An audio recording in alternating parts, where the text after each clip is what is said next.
Bem, entrei em Serralves em 97. Na verdade, comecei a trabalhar no Serviço de Exposições com a Marta Almeida e vim fazer o serviço cívico, porque sou objeto de consciência, tinha a obrigação de fazer o serviço cívico e vim fazê-lo em Serralves, que foi um grande privilégio. Escolhi, sim. Já conhecia Serralves, já visitava de vez em quando, também com a minha mãe. A minha mãe tinha uma relação com a casa, porque ela era enfermeira e às vezes fazia serviços de enfermagem na casa de Serralves, ainda com os donos. E, portanto, era um lugar que ela gostava e trazia-me várias vezes. Vem cá desde criança? Não, desde criança, ou seja, não vim acompanhar a minha mãe. Não, mas a minha mãe tinha essa relação com a casa e, portanto, era um sítio que ela gostava onde ela gostava de trazer os filhos. Portanto, eu passeava, vinha várias vezes como visitante, ainda muito novo, a Serralves. Mas a trabalhar comecei só em 97, nessa altura, a fazer o meu serviço cívico, e depois mais tarde integrei o serviço de artes performativas, comecei a trabalhar com a Cristina Grande, isto já em 98. O que é que fez no serviço cívico? Fazia montagem e produção de exposições, sim. Ajudava na montagem, fazia a parte da organização de transportes, seguros, cheguei a fazer roteiros para exposições, fiz várias coisas. Era um bocadinho faz tudo. Sim. Cívico é assim mesmo. Sim. Depois então ficou cá. Como é que foste a ficar? Sim, fiquei cá pela minha ligação à música. Na altura o programa de música era do António Pinho Vargas, eu comecei a ajudar o António a escrever notas aos programas dos concertos e dado o meu conhecimento numa área musical que o António não dominava tanto, que é a parte mais experimental, o António domina muito a música erudita e o jazz e eu tinha outras valências, comecei a colaborar com ele. E depois, mais tarde, acabei por ficar cá como responsável do programa, sim. E isto já o museu tinha aberto, portanto, já depois, as primeiras coisas que programei já foi no ano de abertura do museu, em 99. Antes da abertura do museu, como é que, quer dizer, o que é que nos pode contar mais relevante dos espetáculos que entretanto aconteciam? Porque também muitos deles aconteciam no parque, não é? Como é que era? Sim, acontecia exatamente o programa de dança, programado pelo António Pinto Ribeiro. Portanto, ajudei na produção de algumas coisas, acompanhando a Cristina. No parque lembro-me de um espetáculo, por exemplo, do Rui Nunes, que aconteceu no ténis e que era à noite. Portanto, eu nunca tinha estado no parque à noite. E isso foi uma experiência nova para mim, quer dizer, já conhecia o parque, mas nunca tinha, à noite desde a casa, mas nunca tinha muito avançado da casa para o interior do parque a essas horas noturnas. Portanto, lembro dessa experiência do parque à noite e também de ter participado numa peça também no ténis do Steve Paxton. Houve um programa também programado pelo António Pinto Ribeiro, em que havia um coletivo, não me lembro agora do nome do coletivo francês, que reativava peças dos coreógrafos modernistas americanos, como Steve Paxton e Yvonne Rainer, e na altura precisavam de voluntários para participar na peça do Steve Paxton, que era baseada no andar, portanto tinha que atravessar o palco a andar e eu voluntariei-me, estava cá ainda há muito pouco tempo e então foi uma experiência que também me marcou, acho que foi a primeira vez que estive em cima de um palco. Sim. Um palco que era um parque? Sim, na verdade era um palco montado no meio do ténis de Serralves, portanto toda a envolvência também fazia parte da experiência, né? Era durante o dia, portanto esse espetáculo foi durante o dia. E a partir daí, como é que foi? A partir daí, depois logo no início da minha programação, usei mais os espaços interiores, o auditório, que abriu logo em 2000, mas rapidamente comecei também a usar o Parque de Serralves, não só como palco, mas também como inspiração para para o que se poderia fazer, principalmente usando o som e a música, que é a minha área. E logo em 2000, creio que em 2001, 2002, comecei a programar projetos no Parque de Serralves. Lembro-me de um projeto de um artista alemão, o Achim Wolscheid, que era um programa ligado à arquitetura, e ele tinha estudado bastante a relação do som em espaços públicos, ou seja, como é que o som existe ou é produzido em espaços públicos e como é que ele nos afeta e como é que nós pensamos essas relações.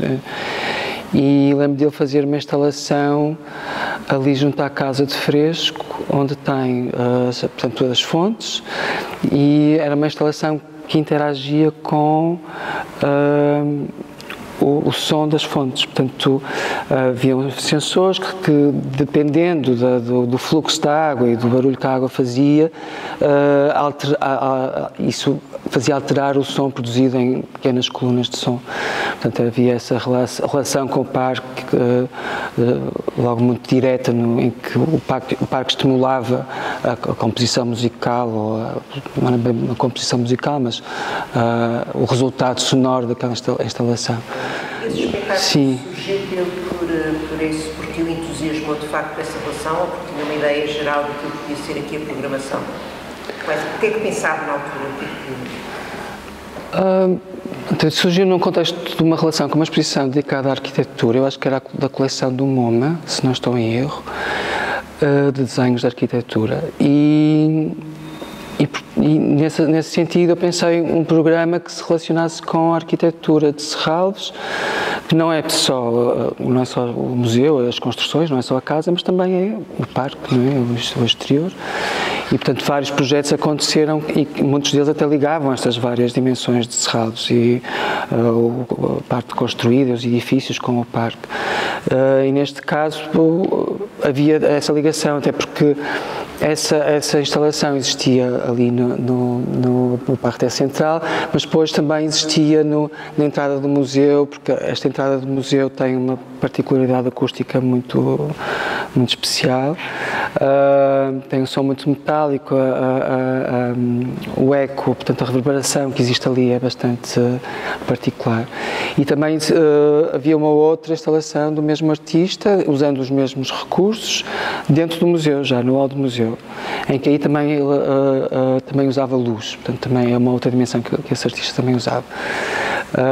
Portanto, ligava-se o parque, os acessos ao museu, o interior do museu. Um outro projeto, por exemplo, foi o da Marianne Amasher, que esse foi na Casa de Serralves, era uma instalação performativa que teve duas versões, uma diurna e outra noturna, e de imediato a Marianne Amasher, que teve em residência na casa durante talvez um mês, decidiu usar esta relação muito especial da casa com o parque.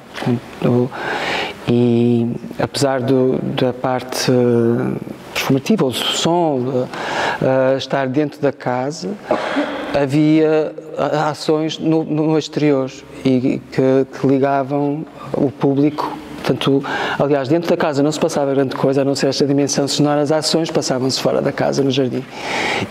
Na parte diurna, portanto, havia performances que estavam vestidos com vários retalhos e fragmentos de roupas e que passeavam pelo parque muito lentamente e que se acoplavam a elementos do jardim e aí ficavam um tempo, depois movimentavam-se mais um bocado.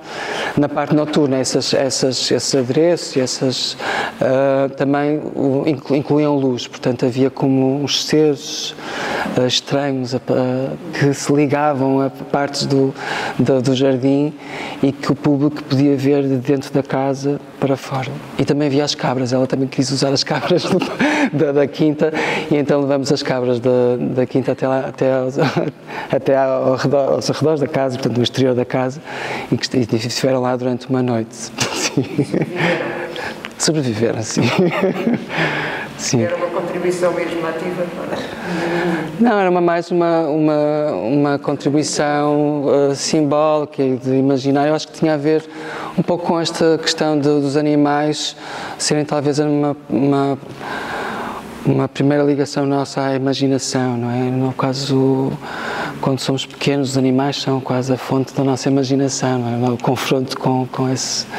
E acho que havia esse lado, portanto havia este explorar dessa imaginação, de perguntar o que é que estas cabras estão aqui a fazer e como é que... Provocava assim uma estranheza, sim. Sim, depois foram vários os projetos que fizemos no parque, eu e a Cristina fizemos muitos ao longo destes anos todos, quer em contexto da nossa programação anual, quer em eventos como o Serralves em Festa ou o Museu como Performance. Começamos também logo muito cedo, eu acho que ainda com a diretora do parque, a Cláudia Taborda, começamos um programa de colaboração do Serviço de Artes Performativas com a direção do parque, com projetos que ligavam a dimensão performativa ao parque. E fizemos alguns projetos com a Cláudia, e mais tarde o Vítor Diniz também deu continuidade a esse projeto com um programa que se chamava Percursos na Paisagem, em que eu e a Cristina programávamos alguns espetáculos e não só, também se calhar projetos mais de investigação nesta ligação com o parque. Sim. Tem, no fundo, procurado identificar ou prosseguir algumas linhas mais orientadoras no que é essa programação e o que é que tem mudado, não é? Porque, no fundo, também temos crescentemente, infelizmente, entrado numa narrativa de maior consciencialização e até vocal na relação com a natureza, com o parque, com a sustentabilidade. Vocês têm sido sensíveis a isso? Como é que têm visto? Eu acho que o parque sempre foi um manancial de inspirações várias a vários níveis, desde as questões mais concretas e materiais do que é do parque e das espécies que lá existem, vegetais e animais, tudo isso, mas também noutras questões como, se calhar, mais abstratas, como a percepção do tempo. O tempo de um parque é muito diferente de um tempo que muitas vezes se rege por reações mais instantâneas e com estas pressões de produção e de um retorno imediato. Portanto, as plantas, as árvores têm um tempo muito diferente e isso também inspira o trabalho artístico. Um dos projetos que a Cristina programou no parque chamava-se As Atletas e era uma instalação que teve durante 2 meses no Ténis de Serralves, em que era uma corrida de plantas.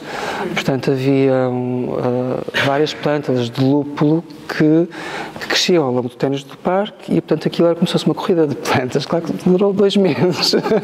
E havia festas para estimular as plantas, havia uma jukebox onde as pessoas podiam escolher qual a equipa que queriam que vencesse e estimular, e havia várias ações que se desenvolveram ao longo desses 2 meses, mas foi um projeto que teve um tempo muito diferente e acho que o parque inspirou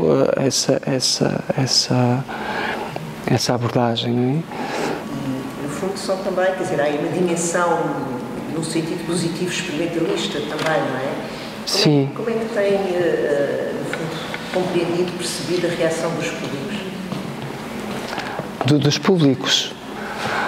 A reação dos públicos, quer dizer, o que nós temos apresentado varia muito, portanto são de natureza muito diversa. Usamos o palco, o parque como um palco em eventos como o Serralves em Festa, e usamos o parque em coisas tão experimentais como acabei de falar, não é? Ou até como espaço de inspiração, onde os artistas podem estar em residência e então, a utilização do parque nos nossos programas é muito diversificada e os públicos também o são também.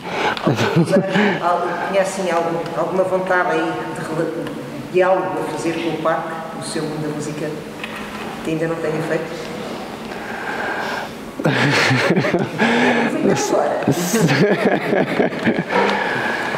Não sei, acho que não tenho assim um desejo muito concreto, a não ser o desejo de que o parque possa continuar a ser esse manancial de inspiração e para a construção e para a criação e para nos desafiarmos. Acho que é esse o meu desejo, é um desejo de continuidade. Acho que o parque neste momento, nos tempos que vivemos, tem um potencial muito forte em termos de todas as questões que se levantam nos nossos dias. Portanto, acho que este cruzamento das questões artísticas com as questões ecológicas e climáticas e com as questões sociais, tudo isso no parque pode existir de uma forma muito concreta e especial. Portanto, acho que isso deve ser muito explorado e espero fazer parte desse projeto.